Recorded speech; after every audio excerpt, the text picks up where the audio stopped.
Hello, afternoon, everybody. I thought I'd come live because last night I was flicking through some of the content creators, and I was noticed that there's an awful lot of infighting, squabbling, arguing about stupid things, what people have said, false allegations, and it seems to me that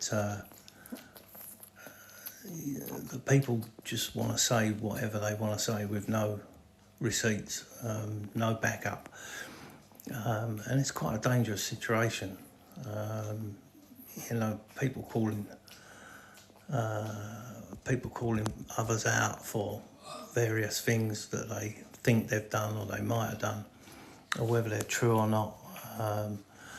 There was families arguing with each other, and while I get that there's always going to be arguments,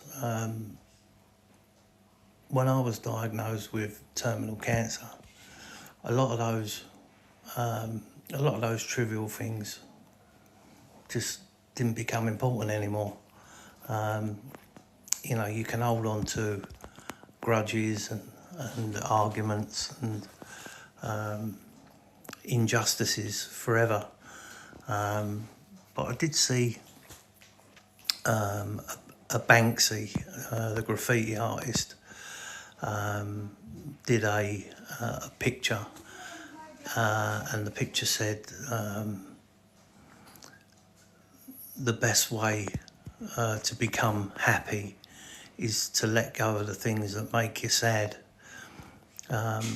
And it's quite a profound thing, because we all go through life holding grudges and feeling hard done by.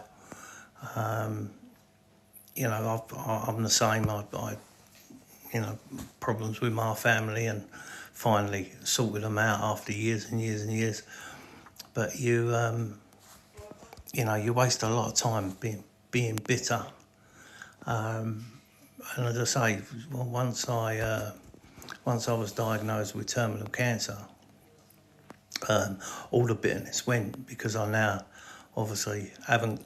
I'm on a limited time left. God knows what that is, but obviously I don't want to live the rest of my life being bitter and twisted and holding grudges.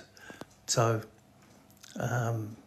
just looking around TikTok, it seems that a lot of viewers are attracted to the arguments, and I guess there's some sort of entertainment value in it for people that thanks Jedi. Entertainment value for people that are on the outside, but you got to remember, people will suffer, with their mental health. Somebody says a bad thing about you, like road rage. Somebody cuts you up, calls you a name, drives off. 5 minutes later, he's forgot about it, but you're left stewing for the rest of the day. It's that same sort of principle that, if you let it get to you, it can eat you up inside. So,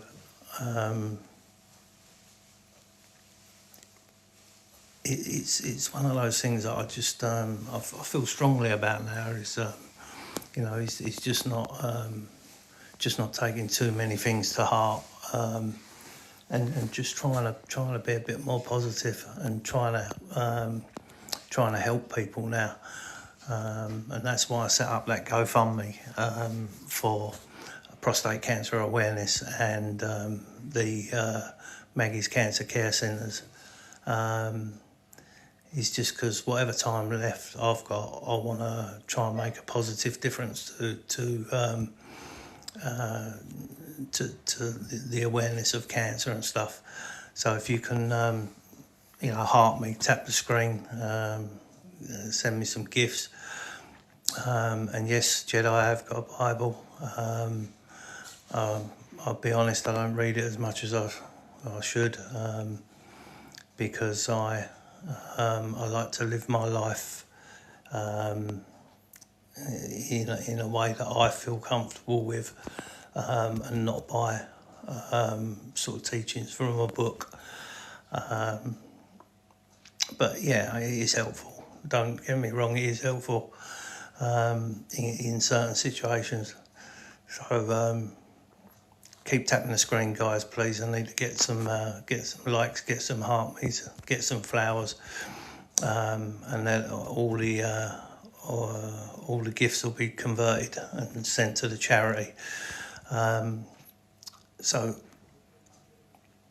if you could keep tapping the screen, that'd be great.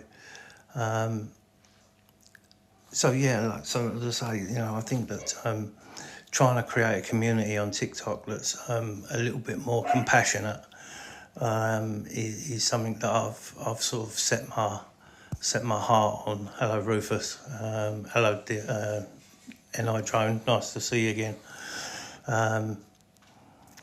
So the community that I want to build on here, I'm at 5,000 at the moment. I want to try and get to at least 10,000.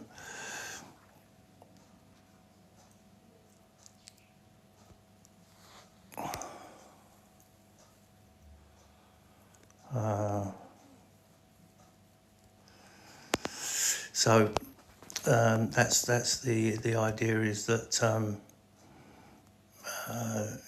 just try and create a community where, if you are scrolling through TikTok and you see somebody who's having a bad day, or somebody who's been diagnosed with a terminal illness, just stop by. I know you can just go in and send a little message saying, listen, sorry to hear you're having a tough time, but I'm thinking of you.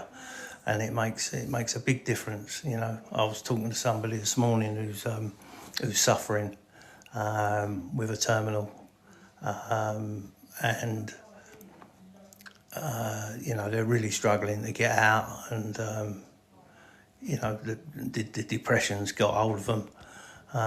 But we really need to encourage people to at least maybe just go over the park for 10 minutes and have a walk around, get a bit of peace and quiet, a bit of fresh air, because it really does change your mood.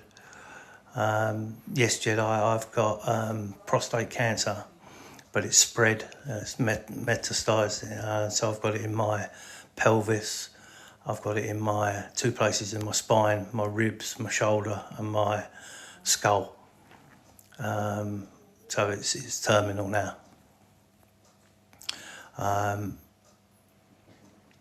So yeah, like when we're looking through TikTok, it's easy to get involved in drama and make decisions and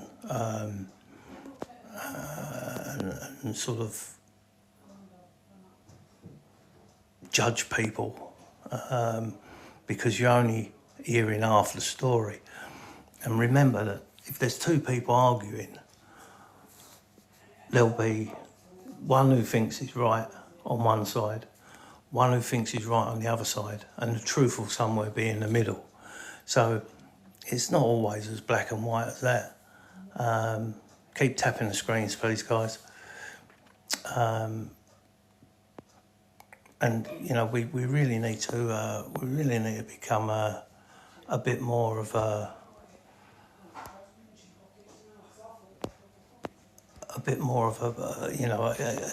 caring sort of place, because we've got a duty to each other, really. Mental illness is bad enough, but when you couple it with a terminal illness as well, it can be really debilitating. I've been very, very lucky that I've only had a couple of sort of meltdowns in the year that I've been diagnosed. And they were bad. I had a couple of days, where I didn't get out of bed, and cried for a whole day, and like I say, I'm a lucky one, because it didn't happen. It's not happened to me too often. And I gave myself a mission, which is the charity work, so that I can keep my brain working, and give myself a purpose. Because you've got a couple of choices really. You either try and carry on your life and find something meaningful to do, or you sit in a chair and wait for cancer to come and get you. A Jedi, but that's a difficult thing to deal with, yeah.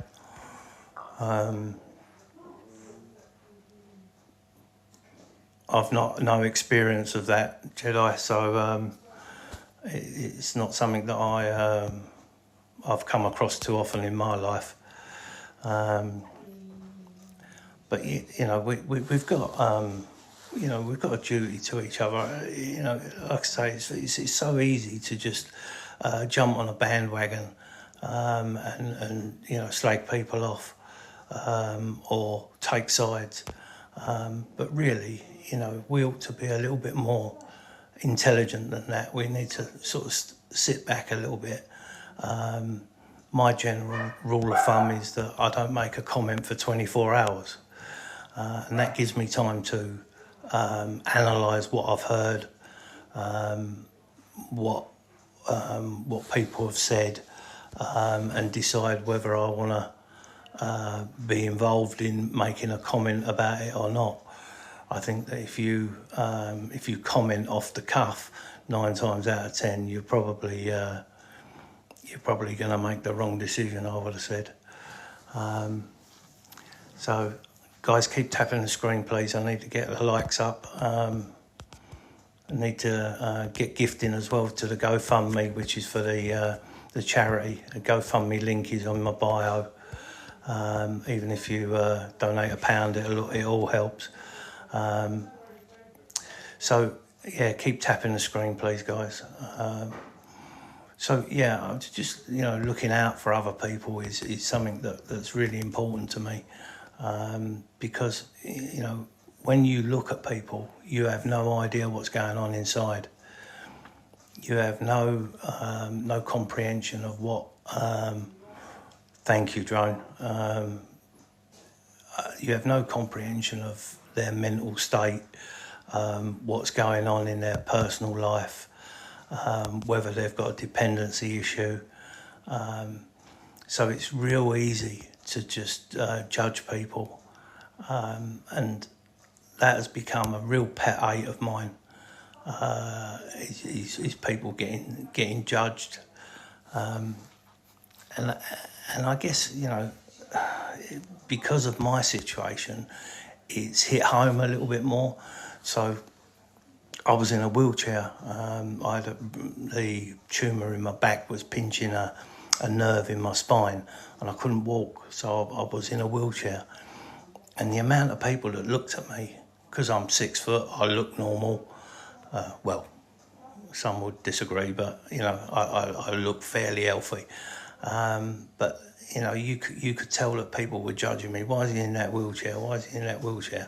And rather, you can't put a sign on your head saying that I've got cancer and it's doing me back in.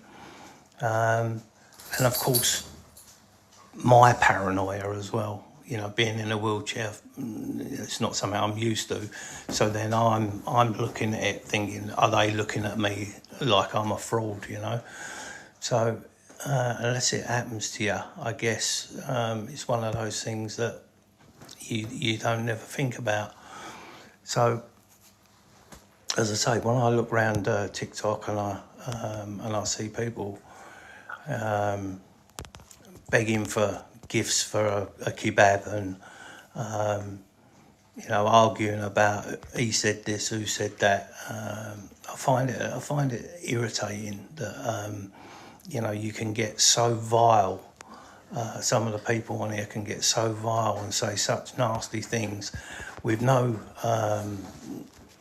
recourse. There's no one to tell you off,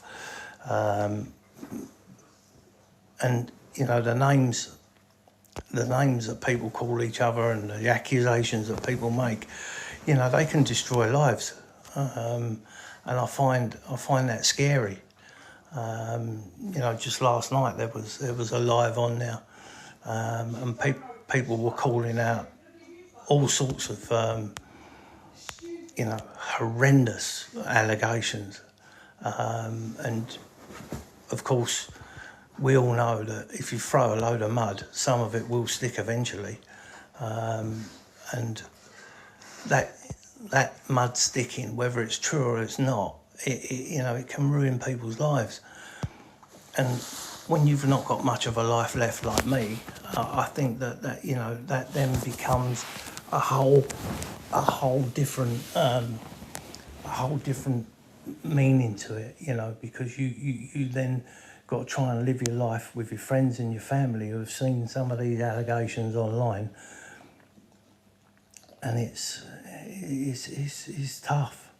And like I say, they're the serious ones, and you know, we've got people that are arguing about, you know, stupid things. You said this, you said that. Okay, well, you know, whether you did, whether you didn't, move on. And I know that it hurts when people are disrespectful to you, or you know, they lie about you. But if you're affected in any way mentally, my opinion would be, you know, to just get off the app, and not carry it on and try and argue it out on a live, because if you do that, what happens is the argument gets worse, and the allegations and the name calling and all the other stuff gets worse and worse and worse. And we've seen people, you know, threatening to pull up on other people's yards. You know, we've heard all of these sorts of things going on, and I would hate to think that, you know, somebody gets hurt because of a stupid argument on TikTok. It's a crazy situation where, you know, something starts off so small, some stupid comment, and it becomes almost like gang warfare. You've got you know, content creators and their moderators on one side, and then you've got another person on the other side who brings in all their friends, and then you end up with this great big war, great big battle over what started off as something, you know, fairly trivial. So that's yeah, thanks, Drone, nice one. Yeah, so that's the thing that's really irritating me at the moment, is you know, the amount of abuse that's going on here. And as I say, that's why I wanted to create a community of people that would just join in other people's lives and say something positive, say something nice. Yeah, I bet your thumb's knackered. Yeah, it takes some doing, doesn't it? Yeah, so you know, you get idiots on every platform, and it's just one of those things that if you can create a community of people who, like I say, just go into other people's lives or go into other people's comments and just say, hey, listen, you know, be strong. Say something positive, say something nice. I know that when it's happened to me, it's really made a big difference. You know, you can be sitting in your house there, you know, sort of feeling a bit sorry for yourself, and then just a random person says, hey, listen, you know, I know somebody who's in the same situation, I wish you well. And it really changes your attitude. And you know, it happened to me not so long ago, and I decided, I got that comment, and I decided I was going to go out, and I just walked over the park for 10 minutes in the fresh air, peace and quiet, and really, really did make a difference to my day. So that's what I was trying to build, was a community of people that care, and you know, like I say, you don't have to go over the top. You don't have to, you know, don't have to go mad, but like a little message, especially if you've had any experience of, you know, long-term illness or that sort of thing. Switch on from retrieval permanent change. A lot of toxicity is the word there, Drone. Yeah, you're right. And unfortunately, toxic seems to sell because the people that get gifted are, from what I can see, the ones that create a lot of toxic content. And as I say, people obviously find it entertaining because they're gifting them and allowing them to do it. And I've been trying to raise money for completely the opposite, and struggle to do that. So, what makes somebody gift a toxic live where everybody's roaring against everybody else, but won't gift for saving somebody's life. I find that very strange. But I guess it's what entertains you. For me, listening to people calling each other pedalos and talking about DV and stuff like that. I obviously don't condone it. If anyone is involved in any of that sort of behaviour, then they need to face the full consequences. But I would imagine, and I don't know, but I would imagine that some of those comments are thrown out just as a hurtful thing to say rather than being the truth. Now, not all of it is going to be fabricated, and there will be some that are genuine. But TikTok is not the place to be talking about that. The police is the place to be talking about that. And you get a lot of people complaining as well that they get harassed and bullied and stuff like that. Well, they've come on TikTok and they've put their life on TikTok. They've put everything that they've done and everything that they've said on TikTok, and then they're complaining about people commenting on what they've said. Well, I just don't get that. Why would you put your life out there and then complain that people are talking about your life? It seems a very strange thing to do, and I guess because TikTok is the way it is, and people want to be followed. They want to be. They want to have lots of followers. Some of them want to make money out of it. Hello, Robbie. Some of them want to be content creators. Some of them have got an agenda that they want to speak about. I get that they need some content to put on there to get people to follow them. But if you put it out there, it's then in the public domain, and you're going to get some backlash from it. There are people who survive on TikTok just by scrolling through and trolling people, and they get off on that. Well, if that's your thing, then that's great. But it's not the right way to go about it, especially if you're a little bit fragile mentally, to put your life on TikTok and then not be able to cope with the trolls that come and get you, because they will. I have them on here. But, what do you do?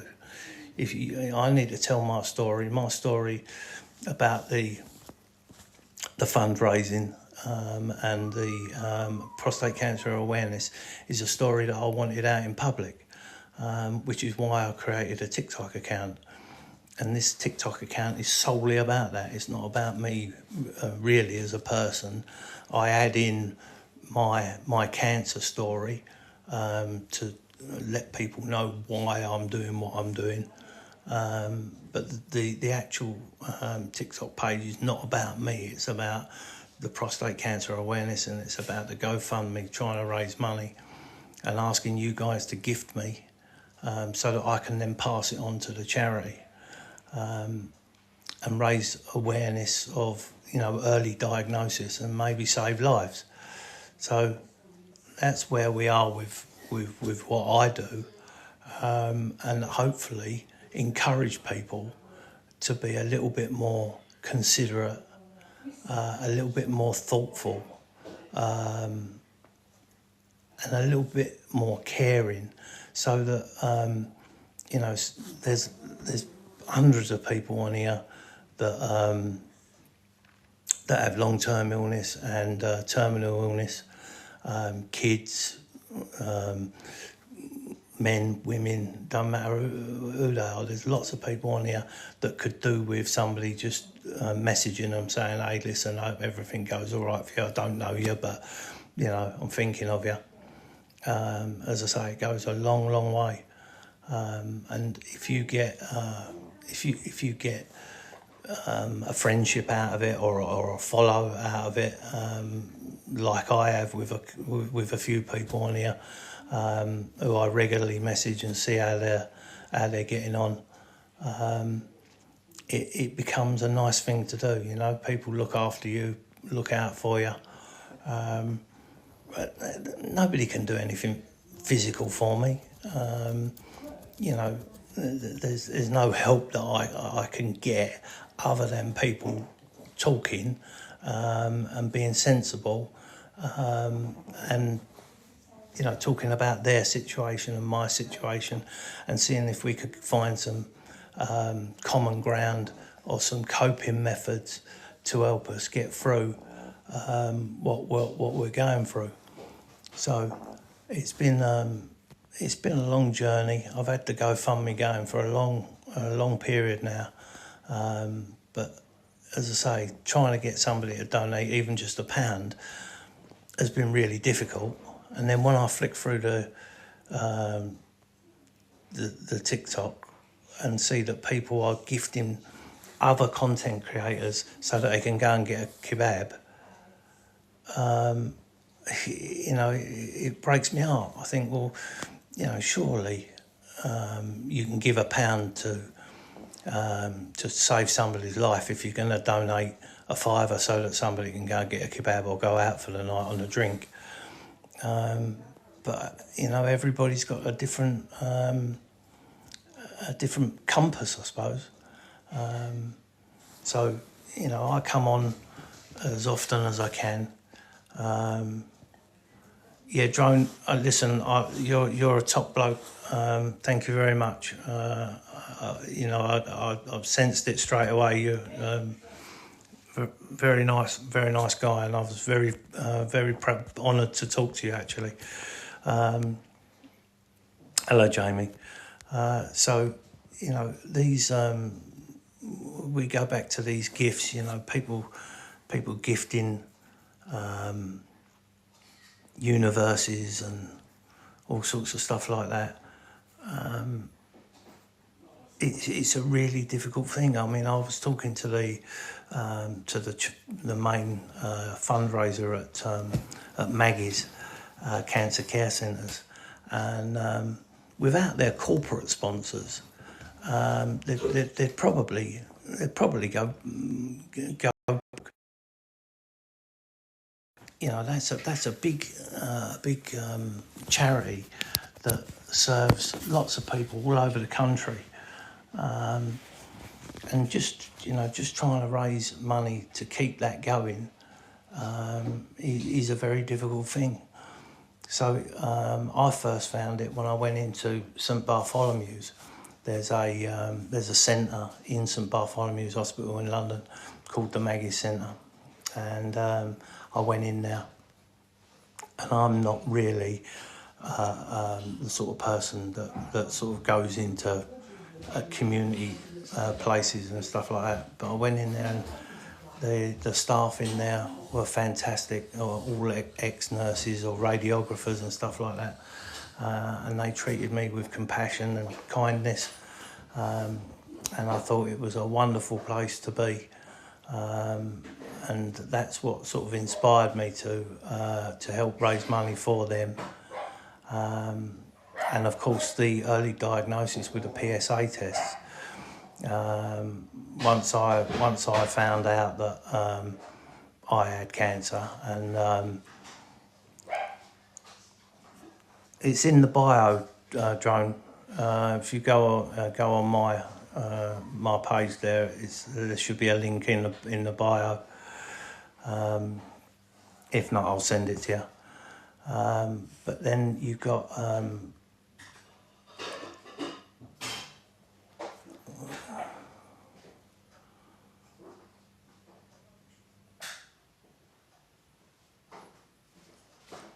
yeah, so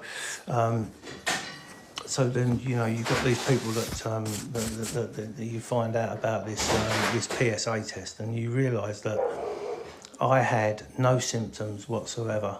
I was going boxing twice a week and swimming, and I had no symptoms whatsoever. And I happened to, just by a complete freak, I happened to hear about a PSA test on the radio. And I asked my doctor for one, and I found out that I had prostate cancer and it had already spread. So, had I have done that a lot earlier, prostate cancer can be cured. It's not something that's 100% going to kill you. And a PSA test as well doesn't actually mean that you've got cancer. If you've got an abnormal PSA test, it could just mean that you've got an enlarged prostate, and then you can have tablets to make that go away. Lots and lots and lots of people die of prostate cancer not even knowing they've got it. So this early diagnosis, and there's a new one that's just been announced, a new test that's apparently supposed to be a bit more accurate than the PSA test, is really, really important.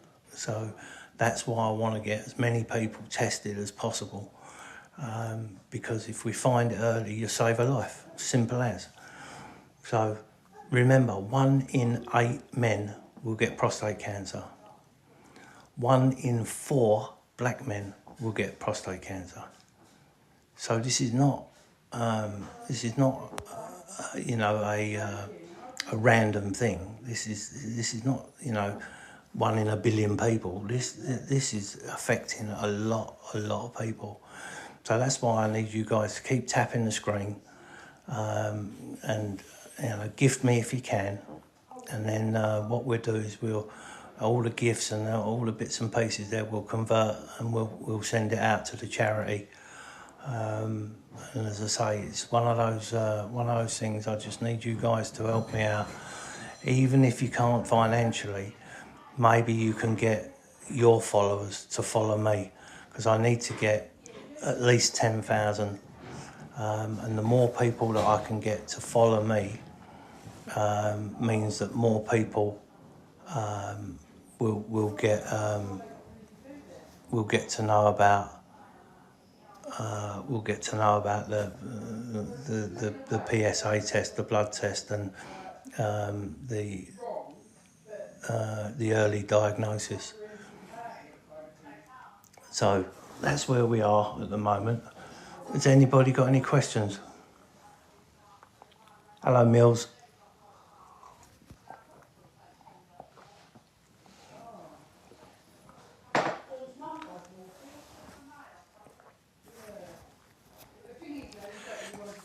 Mills, thanks for all your support. Thank you. So, I've got a couple of people that have been with me almost since the start. Thanks, Kim. And it's been great. I've got to got to 5,000 followers fairly quickly, but it's stalled a little bit now, which is why I need you guys to sort of help me out and try and get me a bit more known. And as I say, the more people that I can get following, then the more people will hear about the prostate cancer and the PSA test. And by the way, for those of you that don't know, PSA stands for prostate specific antigen.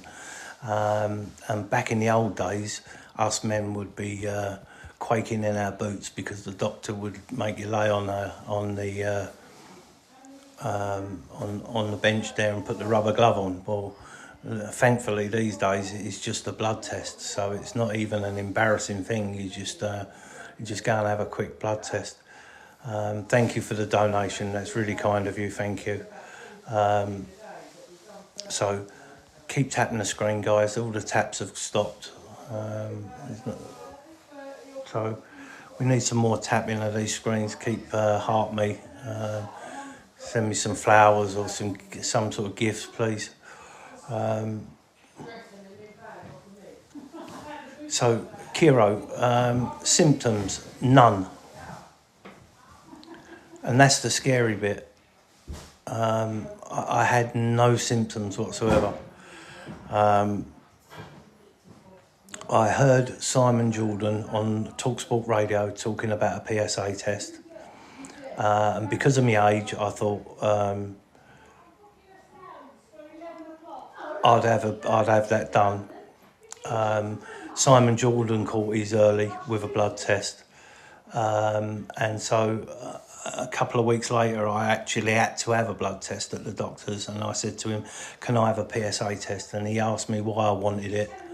I told him for no particular reason, I just heard it. Thanks, Drone. Thank you very much, mate. Thank you. I appreciate it. So he said, okay, then have the PSA test. So I had that done, and that was the start of my nightmare. No symptoms, no nothing, just a random request to have a PSA test.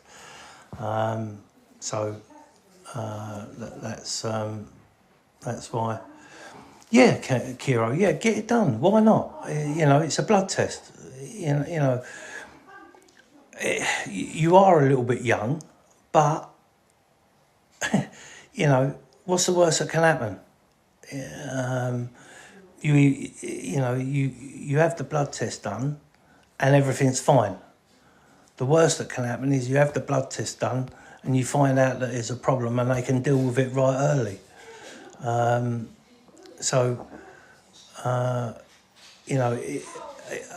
would say get it done. There's no reason not to get it done. And as I say, I was boxing. I was boxing with cancer. I had no symptoms, nothing. And that's that's the scary thing, is that some people do get symptoms, but a lot of people don't get anything. And it was a real shock when I had the PSA test done and they said, oh, there's an abnormality. And then from there, I had to go and have an MRI. And once I'd had the MRI, they then said, oh yeah, there's something on the MRI that we don't like. And then the next stop from that was a biopsy. And that's the point when they found out how bad it was. Well, Kiro, listen, I would demand it, mate. It might be different there, but I don't see why it should do. It's a fairly simple blood test. It shouldn't cost a fortune. I don't see any reason why they would not do it for you. So, yeah, I mean, once I'd had the biopsy, they took 32 samples, and 25 of them were cancerous. So by the time they'd found mine, it was like spread all over the place. So now I've had, yeah, see, that's the point, Kiro. See, you know, if we talk to each other and realise how easy it is to get tested, then a lot more people will do it and we'll save a lot more lives. But yeah, so when I had mine done, they found, like I say, it was particularly aggressive, and I had the first lot of chemo I had was a drug called Doxatel, and to be fair, other than making me really tired, I coped with it pretty well. But it didn't work very good. So I then had a little while off, and I'm on the second lot of chemo now, which is the Red Devil. So I have injections once a month, like an IV, and I take chemo tablets every day. Thank you. Keep tapping that screen. Thank you, and gift me if you can, please. I take tablets every day. Had a bit of a wobble with them when I first started taking them. They made me pass out. So I had I think I passed out 5 times in 8 days. Ended up in hospital. But I've sort of got used to it now. It's not as bad as it was. And you know, I probably out of every 4 weeks that I go up and have it IV, I probably really sick about 3 or 4 days out of that.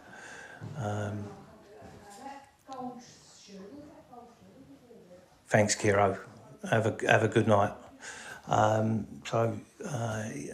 Yeah, like some 2 or 3 days a month where I'm rough, where I don't feel, you know, myself, and because it can make you a bit foggy in your brain, but it's not as sort of harsh as I thought it was going to be. I thought the chemo was going to really make me badly sick, but I've been really lucky, and you know, let's say the tiredness and the dizziness is a bit tough to deal with, but you know, you move on, don't you? As I say, this charity that I've got going is something that keeps me mind active, and hopefully all you guys there, you can get on the GoFundMe and donate a little bit and help us save lives. I'm going to drop down now, and I wish you all a great rest of the day, and remember, if you need to talk to somebody, you can message me privately. If you've got questions, you always message me privately. I'm not an expert. If I don't know the answer, I'll find somebody who does. And if you just want to chat about the condition, if you're scared like I was and you need somebody to talk to, please don't be afraid to talk. Don't be afraid to get in touch.